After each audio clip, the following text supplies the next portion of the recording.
আগামীকাল এই পবিত্র ঈদ উল আজহার নামাজের জানাজা পবিত্র ঈদ উল ফিতরের নামাজ পবিত্র ঈদ উল আজহার নামাজ অনুষ্ঠিত হবে। এই ছাগল কি বলে? কথা সেটা না, কথা হচ্ছে রাজনৈতিক নেতাদের নিয়ে আজকে খেলা হবে।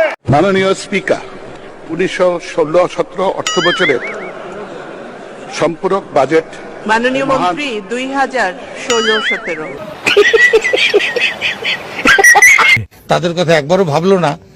এই অমানবিকতা, অমানবিক আরে তো জিবাট কেমন অনামিক অনামিক অনা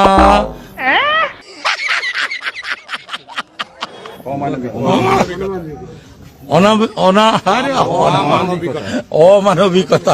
ভাই মারো মুঝে, মারো মারো মুঝে, মারো মারো। এবার এক দফা শেখ হাসিনাকে কবরস্থানে পাঠাতে হবে, এই এক দফা। পালাবো না, প্রয়োজনে ফখরুল সাহেবের বাসায় গিয়ে উঠবো। কি জায়গা দেবেন? না হলে ঠাকুর গায়ের বাড়ি আছে না। সরি বললে কি সব সমস্যার সমাধান হয়ে যায়? সরি বললেই সব সমস্যার সমাধান হয়ে যাবে? এটা কত বড় অপরাধ, এটা একটা অপরাধ। ভালো হয়ে যাও মাসুদ, ভালো হয়ে যাও।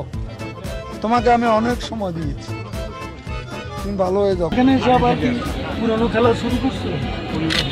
তুমি কি কোনোদিনও ভালো হবে না, কোনোদিনও ভালো হবে না। কেমন আছেন আপনারা?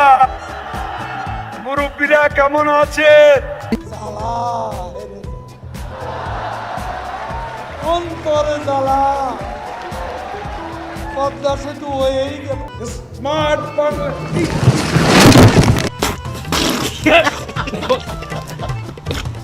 আরে এরা কারা, কোথেকে এলো? জ্বালা হেরে অন্তরে জ্বালা। কত ফ্লাইওভার, কত ওভারপাস, কত আন্ডারপাস সারা বাংলা ঘুরে দেখুন। ফখরুল সাহেব হবে।